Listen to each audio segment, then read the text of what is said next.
selama ini banyak sekali fitnahan-fitnahan dari orang-orang Kristen, orang Islam, ya, dan orang-orang dari kiri, ya, leftis, bahwa nanti orang Yahudi ini akan menghancurkan, merobohkan Masjidil Al-Aqsa demi membangun bait sucinya dia.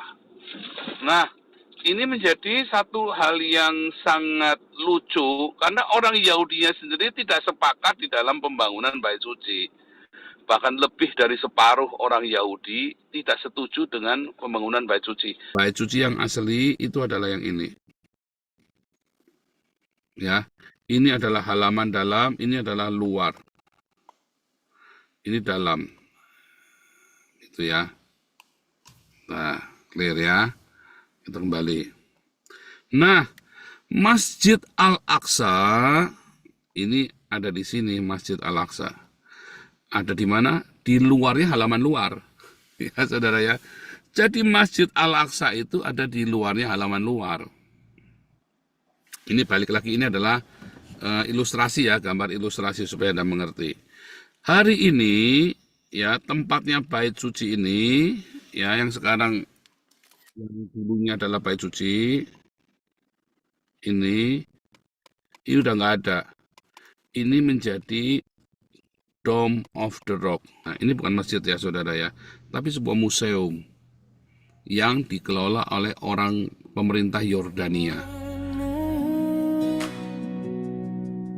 Itu pelita bagi kakiku. Shalom Aleihim, barakata Adonai Elohim melek olam. Diberkatilah Engkau Tuhan Yesus, Raja Semesta. Ya baik Bapak Ibu, mari kita akan dengan firman Tuhan. Dan lektor yang bertugas hari ini Pak Murji, monitor Pak Murji. Ya mungkin Pak Murji bisa openkan supaya bisa dinaikkan. Ya nanti Pak Murji membaca dari Wahyu 11 satu pasal. Terima kasih Bu Endah. Bacaan firman Tuhan dari Wahyu 11. Kemudian diberikanlah kepadaku sebatang bulu seperti tongkat pengukur rupanya, dengan kata-kata yang berikut. Bangunlah dan ukurlah bait suci Allah dan mezbah dan mereka yang beribadah di dalamnya. Tetapi kecualikan pelataran bait suci yang di sebelah luar. Janganlah engkau mengukurnya, karena ia telah diberikan kepada bangsa-bangsa lain, dan mereka akan menginjak-injak kota suci 42 bulan lamanya. Dan aku akan memberi tugas kepada dua saksiku, supaya mereka bernubuat sambil berkabung 1260 hari lamanya. Mereka adalah kedua pohon zaitun dan kedua kaki dian yang berdiri di hadapan Tuhan semesta alam. Dan jikalau ada orang yang hendak menyakiti mereka, keluarlah api dari mulut mereka menghanguskan semua musuh mereka. Dan jikalau ada orang yang hendak menyakiti mereka, maka orang itu harus mati secara itu. Mereka mempunyai kuasa menutup langit, supaya jangan turun hujan selama mereka bernubuat. Dan mereka mempunyai kuasa atas segala air untuk mengubahnya menjadi darah, dan untuk memukul bumi dengan segala jenis malapetaka setiap kali mereka menghendakinya. Dan apabila mereka telah menyelesaikan kesaksian mereka, maka binatang yang muncul dari jurang maut akan memerangi mereka dan mengalahkan serta membunuh mereka. Dan mayat mereka akan terletak di atas jalan raya kota besar, yang secara rohani disebut Sodom dan Mesir, di mana juga Tuhan mereka disalibkan. Dan orang-orang dari segala bangsa dan suku dan bahasa dan kaum melihat mayat mereka 3,5 hari lamanya, dan orang-orang itu tidak memperbolehkan mayat mereka dikuburkan. Dan mereka yang diam di atas bumi bergembira dan bersukacita atas mereka itu, dan berpesta dan saling mengirim hadiah, karena kedua nabi itu telah merupakan siksaan bagi semua orang yang diam di atas bumi. 3,5 hari kemudian, masuklah roh kehidupan dari Allah ke dalam mereka, sehingga mereka bangkit dan semua orang yang melihat mereka menjadi sangat takut. Dan orang-orang itu mendengar suatu suara yang nyaring dari surga berkata kepada mereka, "Naiklah kemari." Lalu naiklah mereka ke langit, diselubungi awan, disaksikan oleh musuh-musuh mereka. Pada saat itu terjadilah gempa bumi yang dahsyat, dan 1/10 bagian dari kota itu rubuh, dan 7.000 orang mati oleh gempa bumi itu, dan orang-orang lain sangat ketakutan, lalu memuliakan Allah yang di surga. Celaka yang kedua sudah lewat. Lihatlah, celaka yang ketiga segera menyusul. Lalu malaikat yang ketujuh meniup sangkakalanya, dan terdengarlah suara-suara nyaring di dalam surga, katanya, "Pemerintahan atas dunia dipegang oleh Tuhan kita, dan Dia yang diurapinya, dan Ia akan memerintah sebagai Raja sampai selama-lamanya." Dan ke-24 tua-tua yang duduk di hadapan Allah, di atas tahta mereka tersungkur dan menyembah Allah sambil berkata, "Kami mengucap syukur kepadamu, ya Tuhan Allah, yang Maha Kuasa, yang ada dan yang sudah ada, karena Engkau telah memangku kuasamu yang besar, dan telah memulai pemerintahan sebagai Raja. Dan semua bangsa telah marah, tetapi amarahmu telah datang dan saat bagi orang-orang mati, untuk dihakimi dan untuk memberi upah kepada hamba-hambamu, nabi-nabi dan orang-orang kudus, dan kepada mereka yang takut akan namamu, kepada orang-orang kecil dan orang besar, dan untuk membinasakan barang siapa yang membinasakan bumi." Maka terbukalah bait suci Allah yang di surga, dan kelihatanlah tabut perjanjiannya di dalam bait suci itu, dan terjadilah kilat dan deru guru dan gempa bumi dan hujan es lebat. Demikian bacaan firman Tuhan. Terima kasih Ibu Endah. Amin. Terima kasih untuk Pak Muji yang sudah membacakan untuk kita. Baik Bapak Ibu, mari kita siapkan hati kita untuk mendengarkan renungan firman Tuhan yang hari ini dalam koinonia berjudul Yahudi hancurkan Masjid Al-Aqsa untuk bait suci ketiga. Silahkan Pastor Paul. Saudara, hari ini kita bicara tentang tempel ya. Kemarin saya dari Yerusalem 1 minggu, itu dalam setahun itu saya yang kedua ya. Terakhir saya ke sana November tahun lalu ini bulan Juli ya. Ini sesuatu banget saudara ya, kita bisa 2 kali dalam 1 tahun, bisa 2 kali ke Dome of the Rock ya. Itu tuh buat saya itu luar biasa sekali ya, kemurahan Tuhan ya saudara ya. Di tengah segala fitnahan, caci maki, hinaan orang, saya bisa datang ke sana. Tetapi sebenarnya waktu itu saya merenung ya, Tuhan, oh Tuhan baik ya. Di tengah semua yang tidak baik itu, Tuhan kasih yang baik. Ya saudara ya, saya bukan pamer punya mobil yang bagus. Saya tidak pamer punya mobil Mercy BMW, tidak pamer punya emas belian. Bahkan istri saya saja nggak pakai perhiasan. Ya, kalau ada perhiasan ya imitasi, bukan yang emas berlian yang begitu rupa, saudara ya. Tas-tas yang kami beli juga bukan tas-tas bermerek yang mahal. Kami tidak menggunakan pakaian ini, baju batik bagus ya saudara ya, kasih tantenya Marcel saudara ya. Kami tidak menggunakan pakaian-pakaian yang mahal, busana yang mahal. Tetapi Tuhan izinkan kami dalam 1 tahun bisa 2 kali ke Yerusalem, itu sesuatu banget. Dan saya ngajar sendiri anak saya, ini loh tempat ini loh tempat ini loh tempatnya, Alkitab bilang ini. Saya ngajari anak saya langsung saudara ya. Waktu kita di Danau Galilea, ya kita cerita ya saudara tentang Danau Galilea.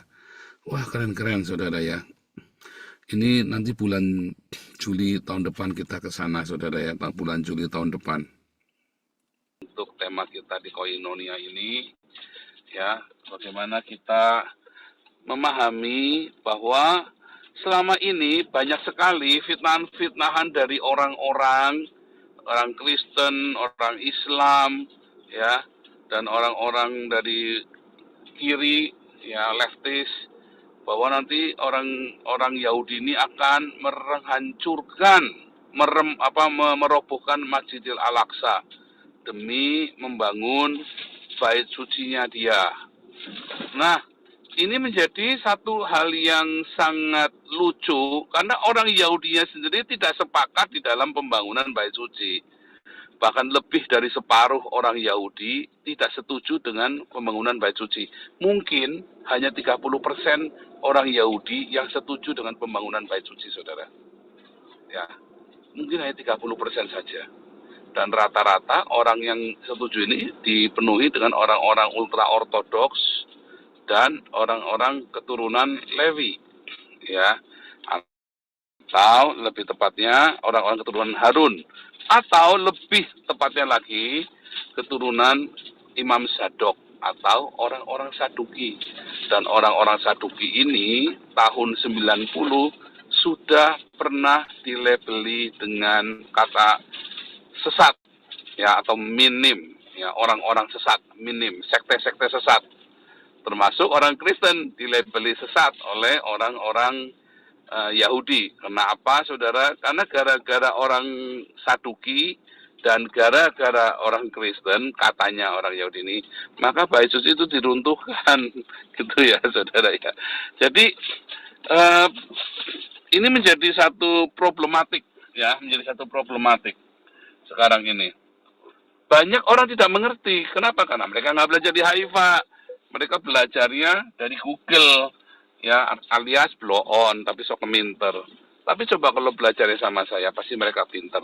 Kalau belajar di Agios Bible College pasti pinter, nanti saudara ya. Ya, kenapa kita pindah gereja, kita pindah gedung? Karena di tempat yang lama itu aksesnya susah.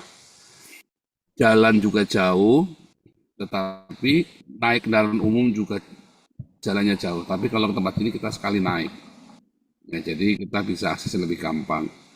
Nah, jadi nanti akan saya live-kan seperti biasa ya, saudara ya, seperti tadi malam. Tadi malam ibadah yang hadir kurang lebih 50-an dengan hati yang gembira, ya, saudara ya. Seperti hari ini kita mau belajar tentang Simcha Elohim atau sukacita karena Elohim, Simcha Elohim, saudara ya, sukacita karena Elohim. Nah, coba saya tunjukkan dulu ya, saudara ya. Ini judulnya ya, The Dead Temple van God. Ya, ini dalam bahasa Belanda. Ini hari ini kita mau khotbah ini juga ya, saudara ya. Jadi, kalau ini adalah bait suci, ya. Kalau ini adalah bait suci, saya ya. Ini yang namanya Golden Gate. Atau yang dinamakan sama dengan gerbang timur. Itu yang namanya gerbang timur, ya. Nah, tempat saya berdiri di sini, kalau ini realita, ini adalah Bukit Zaitun. Ya, kalau saya berdiri secara ini itu berarti Bukit Zaitun. Maka kalau kita melihat, kalau ini Golden Gate, ini bait suci, ini adalah bait suci aslinya Ezra Nehemia. Dan pengembangan ini adalah pengembangan dari Herodes, ya, Raja Herodes, pengembangannya ya. Aslinya bait suci itu cuma yang di tengah ini, saudara. Nah, inilah namanya halaman dalam, ya. Ini bait suci, ada ruangan suci dan ruangan maha suci. Ini halaman pelatarannya. Kalau ini bagian luar, ya. Ini yang di Wahyu 11 tadi, ya, yang dalam Wahyu 11. Coba ya, kita lihat Wahyu 11 ya. Kemudian diberikan kepada suatuku sebatang bulu seperti tongkat pengukur rupanya dengan kata-kata berikut, bangunlah dan ukurlah bait suci Allah dan mesbah. Mesbah itu ada di halaman dalam. Dan mereka yang beribadah di dalamnya. Nah, lihat ayat 2. Kecualikan pelataran bait suci sebelah luar, janganlah engkau mengukurnya. Karena ia telah diberikan kepada bangsa-bangsa lain, dan mereka menginjak-injak kota suci 42 bulan lamanya. Dan aku akan memberi tugas kepada 2 saksiku Siapa dua saksi? Orang Kristen dan orang Yahudi.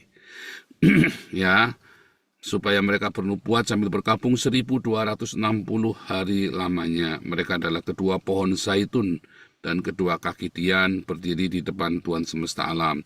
Dua pohon zaitun ini ada dalam Roma 11. Orang Yahudi adalah zaitun, cabang zaitun yang asli. Kita orang Kristen adalah cabang zaitun yang dicangkokkan.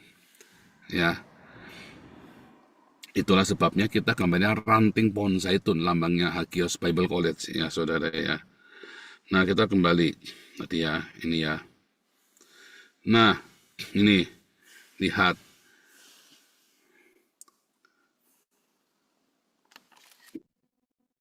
Ini adalah halaman luar.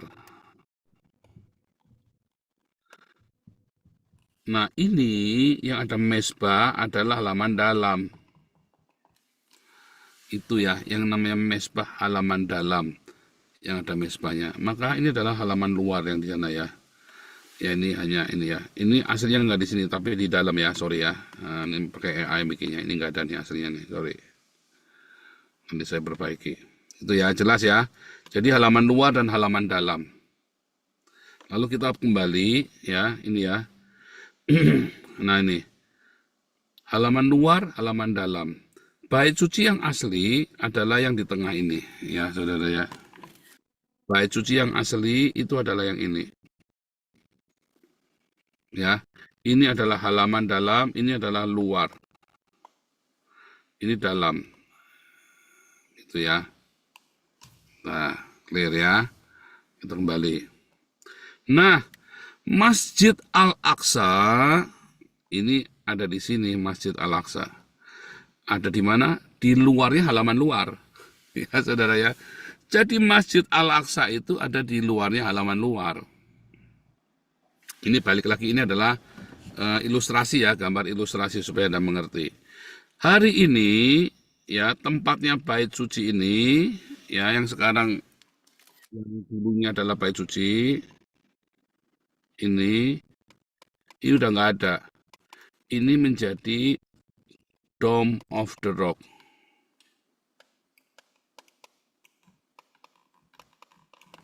Ya. Atau kubah emas. Yang namanya kubah emas.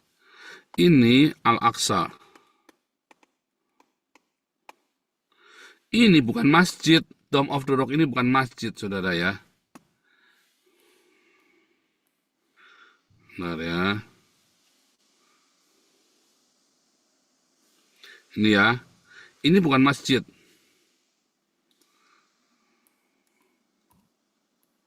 Nah, ini kemarin ya, ini November kemarin ya saya datang ke sana. Ini bukan masjid ya saudara ya, tapi sebuah museum yang dikelola oleh orang pemerintah Yordania.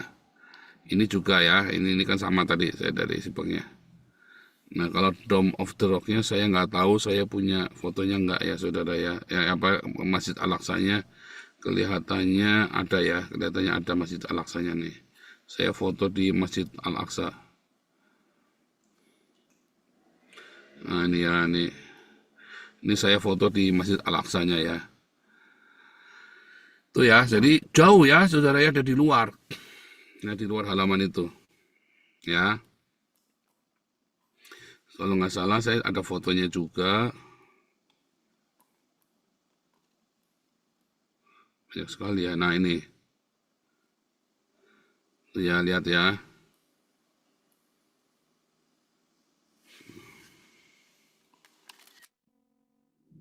Lihat, ini Al-Aqsa.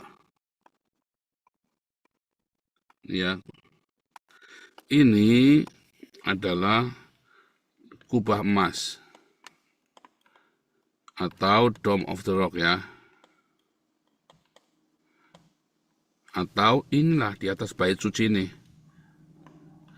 Nah, ini temboknya nih tadinya. Sekarang udah nggak ada ya.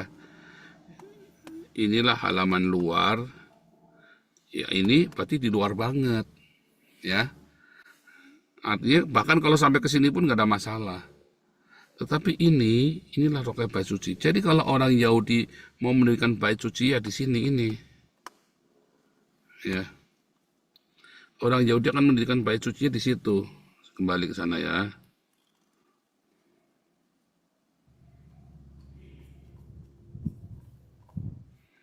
Tadi ya.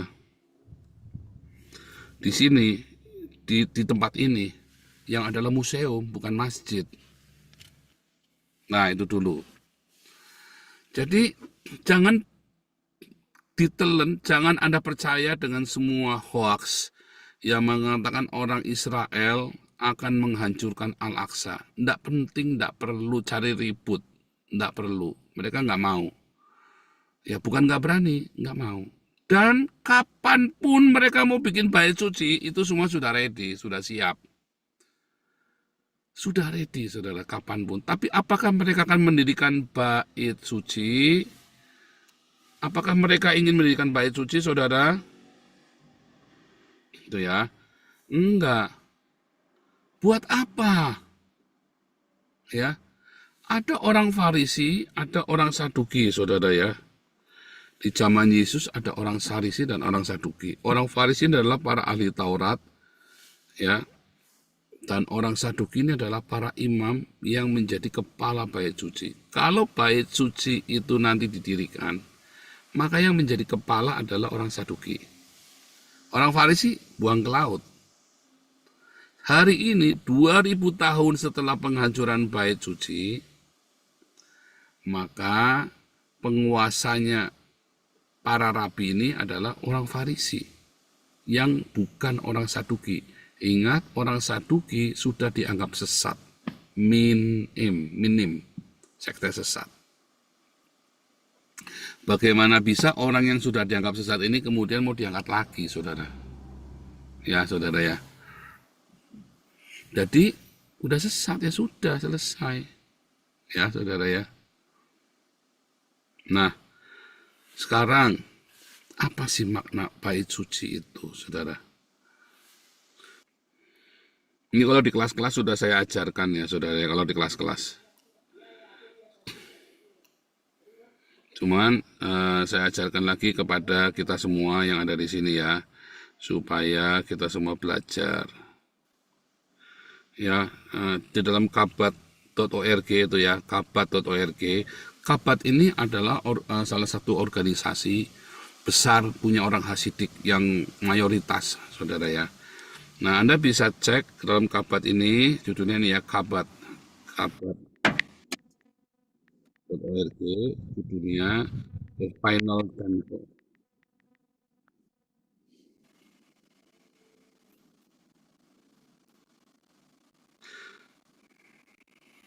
Ya, why haven't Jews rebuilt the temple yet? Ya, for 1,000 years.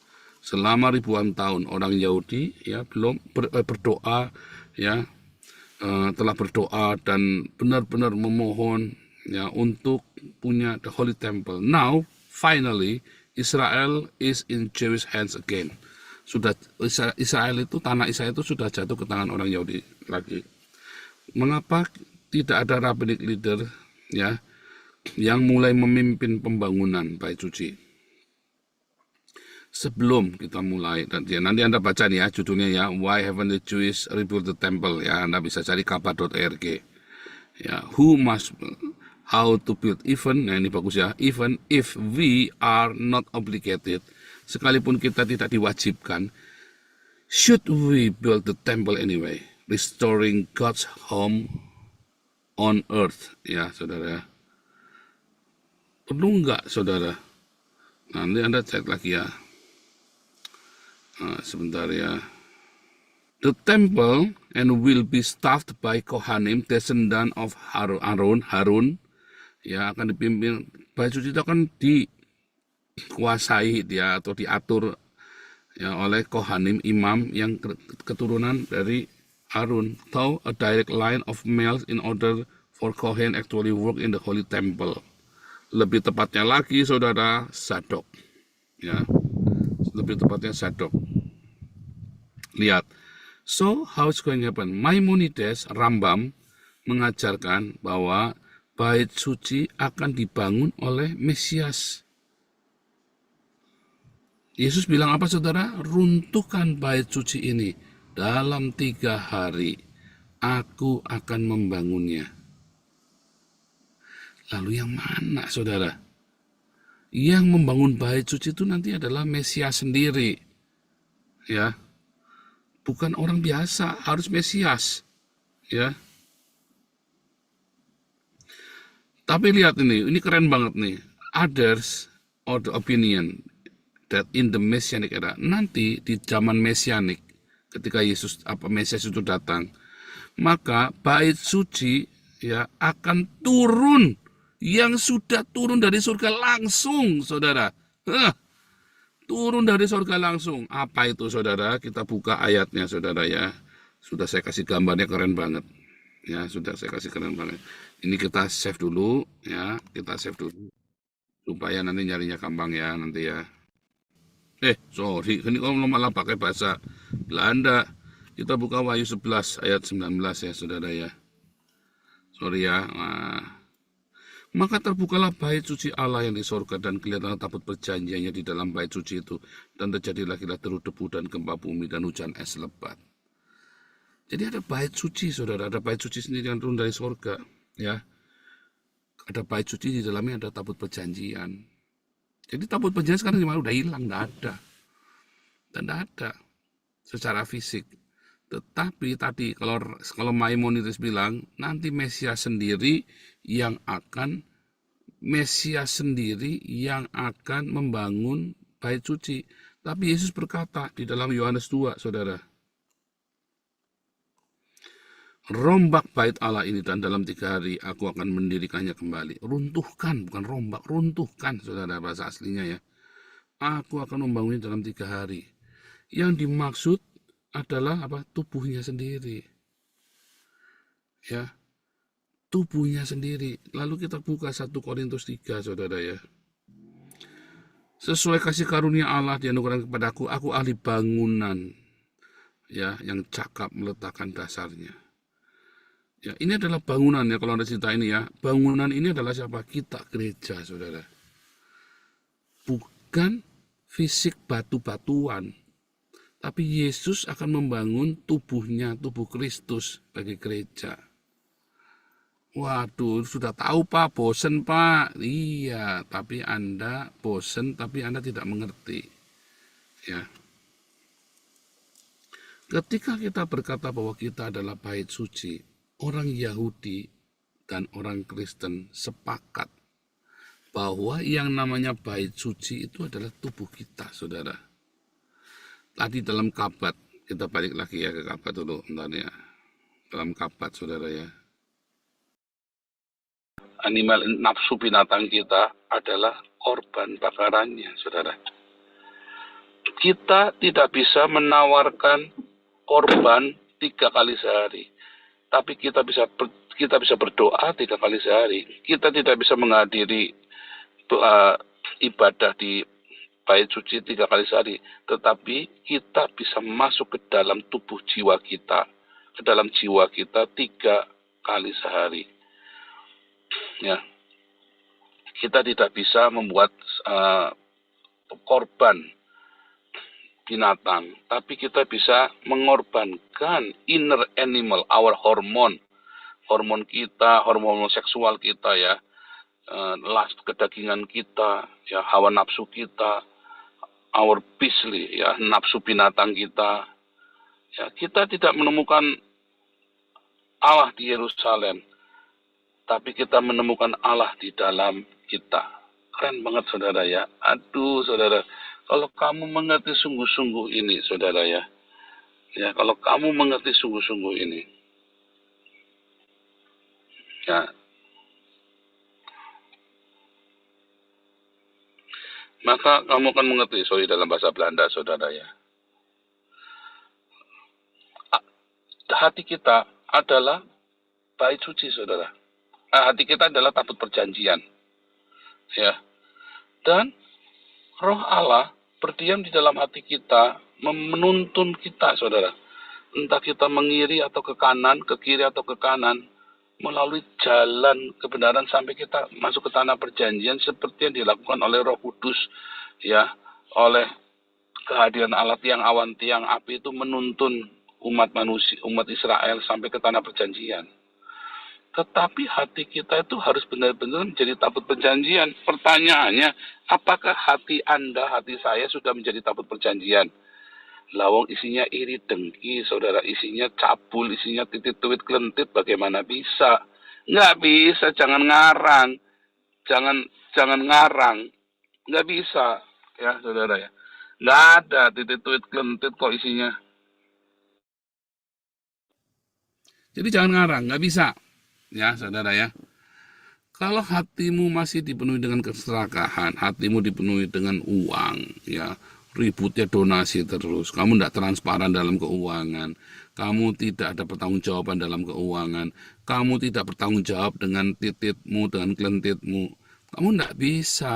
Hatimu dipenuhi Roh Kudus itu, wah itu kan manusiawi, iya sudah, berarti pokoknya tidak bisa, manusiawi kayak apa kayak pokoknya tidak bisa.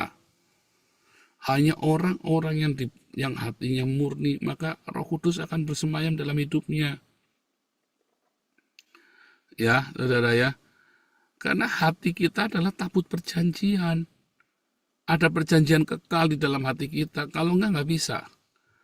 Dan kalau benar-benar kamu dipenuhi oleh Roh Kudus itu, maka hidupmu akan dituntun. Kamu nggak lagi tersesat nabrak sana nabrak sini. Kalau lagi nggak punya duit, kamu nggak akan utang sana utang sini. Nggak keder. Kayak saya nggak punya duit, ya tenang saja. Jehovah Jireh. Kalau kamu sakit, kamu nggak akan tabrak sini, cari dukun, cari paranormal, kamu tenang saja. Jehovah Rafa, Tuhan sembuhkan. Hanya Tuhan ya yang sembuhkan. Kalau kamu bisa pergi ke dokter bayar-bayar, kalau nggak bisa, jangan utang lagi. Cukup. Jehovah Rafa. Kamu doa puasa sembuhkan, karena Roh Kudus yang akan menuntunmu. Kalau kamu nggak bisa berdoa, berarti nggak ada Roh Kudus. Udah jangan ngarang-ngarang. Terima saja kenyataan tidak ada Roh Kudus berdiam di hatimu. Ya saudara, kalau kamu lagi dalam pencobaan, dicaci maki, difitnah, dihina, ya saudara ya. Kalau kamu lagi dihina, dianggap rendah, ya dicaci maki, difitnah, dikata-kata yang tidak baik tentang hidupmu, ya kamu bereaksi dengan negatif, maka nggak ada Roh Kudus dalam hidupmu. Tapi kalau kamu tetap bisa mengasihi, mengampuni, memberkati, bahkan kamu tetap menjadi berkat dalam hidupmu, kamu tetap konsisten, maka ada Roh Kudus itu artinya. Tapi kalau kamu dicaci maki, nangis-nangis, dihina, nangis-nangis, wah, aduh, saya lihat tadi para apologet itu mah nggak ada Roh Kudus, saudara ya. Roh Kudus, duit pamer ya, pakai beli barang mewah, pamer, beli, aduh, saudara, itu Roh Kudus, saudara. Atau Roh Edis, Roh Edis atau Roh Kudus. Nggak ada, Roh Kudus nggak ada, bohong, ya, bohong. Ya, orang-orang ini bohong. Baru difitnah nangis-nangis, baru diomongin yang tidak baik nangis-nangis. Kamu tahu betapa jahatnya omongan mereka kepada kita? Saya nangis-nangis enggak? Enggak, malah jalan-jalan ke Israel, tenang-tenang jalan muter-muter ya saudara ya. Kita ke Laut Mati, liburan, berenang di Laut Mati saudara ya, mainan air keceh. Aduh saudara, puas sekali ya kita ke Yerusalem, kita berdoa di tembok ratapan. Saya kemarin berdoa lagi di tembok ratapan buat kalian saudara, dan Tuhan kasih lagi ya peneguhan ya. Saya sampai terharu, Tuhan, Tuhan baik benar Engkau Tuhan. Oh, kelebihan ya. Oh, sorry saudara, saya harus selesai sebentar lagi. Kalau kamu dipenuhi Roh Kudus saudara, ya hatimu tetap suci bersih. Ketika ada orang salah paham sama kamu, kamu tidak bereaksi, tidak marah, tidak benci. Marah bisa marah, tapi tidak benci. Dan kamu bisa mengampuni dengan mudah. Kalau ada orang yang jahatin kamu akan selalu ingat, ini adalah tempat suci, tempat kudus. Masa kamu mau kotori dengan balas mencaci orang itu, saudara? Terutama ini ya, para pelayan Tuhan di Hagios. Bukankah tubuhmu adalah bait suci? Seharusnya orang suci ketemu orang suci kan nggak berantem kan? Tapi kamu berantem, berarti kamu bukan tempat Roh Kudus. Ya kan? Mungkin tempatnya apa, Roh Edis atau Roh Kudus, saudara ya. Ya, makanya kamu lihat itu mereka saling ribut begitu ya. Aduh, saya bilang jangan, apalagi kalau ada percabulan, perzinahan. Itu bukan bait suci, bukan bait Roh Kudus. Ya, saudara ya, ayo mulai hari ini, karena tubuh kita adalah bait suci, saudara. Tubuh kita adalah bait suci, maka jangan sampai kita menodai bait suci itu. Nanti Tuhan marah. Roh Kudus tidak akan berdiam di dalam kita. Kan kalau Roh Kudus berdiam di dalam kamu, dia akan tuntun hidup kamu, saudara. Dia akan tuntun. Saya bisa tahu dari mana, saudara, bahwa nanti akan ada dana yang besar, ada ini, ada itu. Kita Tuhan cukupkan semua dalam segala kemepetan, ya, pas-pasan. Uang tidak ada, saudara. Cuma 30 euro, 20 euro, malah kadang-kadang minus 10 euro kena denda, saudara ya. Tetapi Tuhan selalu sediakan yang kita perlukan. Saya pergi ke Israel apa minta-minta sama kalian? Enggak, saudara. Saya beli tiket sendiri, bayar sendiri. Ya, saudara ya. Apakah saya untuk melakukan pekerjaan ini, saya beli mobil ini minta-minta sama kalian? Enggak, saudara. Tuhan sediakan. Enggak pernah minta-minta saya buat beli mobil. Bahkan yayasan mau kasih uang aja saya tolak kok. Ya kan, mau kirim uangnya saya tolak kok. Ya, saudara ya. Kenapa? Karena saya tahu tubuh saya bait suci. Dan saya selalu menjaganya. Haleluya. Itu pelajaran buat hari ini tentang bait suci, saudara. Jadi jangan basa-basi. Ya, kalau kamu masih suka bertengkar sesama pelayan Tuhan, aku yakin tidak ada Roh Kudus. Kamu bahkan bait suci, saudara. Ya, makanya jangan pernah kagum sama orang. Karena tubuh kita sendiri adalah bait suci. Ya, saudara ya. Tubuh kita ini adalah tempat Roh Allah bersemayam dalam hidup kita. Dia adalah Allah yang pencemburu. Kamu kagum sama orang, ya, terus Tuhannya mau dikemanain sama kamu. Tuhan itu ada di dalam kita, bukan di Yerusalem, saudara. Ada di dalam kita. Lalu kamu yang-yangan, whatsapp-whatsappan yang-yangan sama orang yang bukan suamimu, bukan istrimu. Terus kira-kira Tuhan Yesus itu di dalammu itu ngeliat nggak? Bohong. Kalau kamu masih sayang-sayangan. Ya, saudara ya. Jadi para pelayan Tuhan, jangan tersinggungan. Para pelayan Tuhan, bicaralah yang baik kepada sesama. Anda semua bukan musuh, tapi sesama pelayan Tuhan. Ya, saudara, dan kita semua adalah bait suci. Jangan kamu kotori bait suci ini, ya, dan bait suci ini. Jangan dikotori, saudara. Ya kan, kalau ada orang berak di gereja, masa boleh, saudara? Ada orang kencing di pojokan gereja, boleh. Itu bangunan fisik loh. Sama, kamu jangan buang kepada bait suci sesamamu, saudara. Karena kita bukan musuh. Ya, saudara ya. Tapi kalau orang itu di luar kita, itu di luar kita. Orang-orang yang udah cabul, dia nekat, saudara ya. Pelayan Tuhan yang nekat mau cabul, pelayan Tuhan yang tidak transparan dalam keuangan, pelayan Tuhan yang dalam penajisian, kita tegur pasti. Supaya kita tetap menjadi baik komunitas tubuh Kristus baik. Amin. Dan kita akan membaca risale yang nanti akan dibacakan oleh Bapak Dr. Yuwono. Silakan, Dr. Shema Yisrael, Adonai Eloheinu, Adonai Echad. Dengarlah hai orang Israel, Tuhan itu Allah kita, Tuhan itu Esa.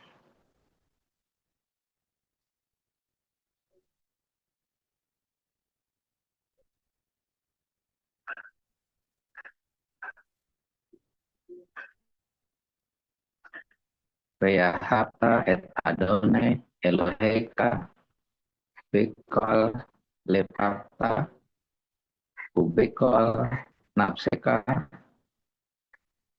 Bekol Meodeka. Kasihlah Tuhan Allahmu dengan segenap hatimu dan dengan segenap jiwamu dan dengan segenap kekuatanmu.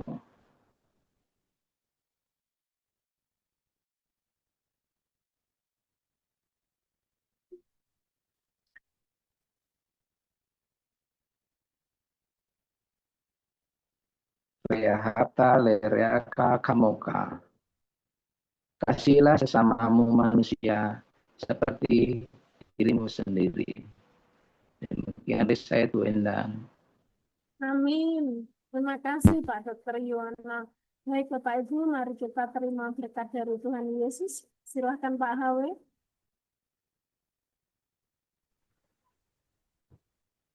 Saudara-saudaraku, terimalah berkat dari Tuhan Yesus. Tuhan berkati engkau dan melindungi engkau. Der Herr segne dich und behüte dich. Tuhan menyinari engkau dengan wajahnya dan memberi engkau kasih karunia. Der Herr lasse sein Angesicht leuchtet über dich und sei dir gnädig. Tuhan menghadapkan wajahnya kepadamu dan memberi engkau damai sejahtera. Der Herr hebe sein Angesicht über dich und gebe dir Frieden. Berbahagialah orang yang berduka cita karena mereka akan dihiburnya. Amin. Amin.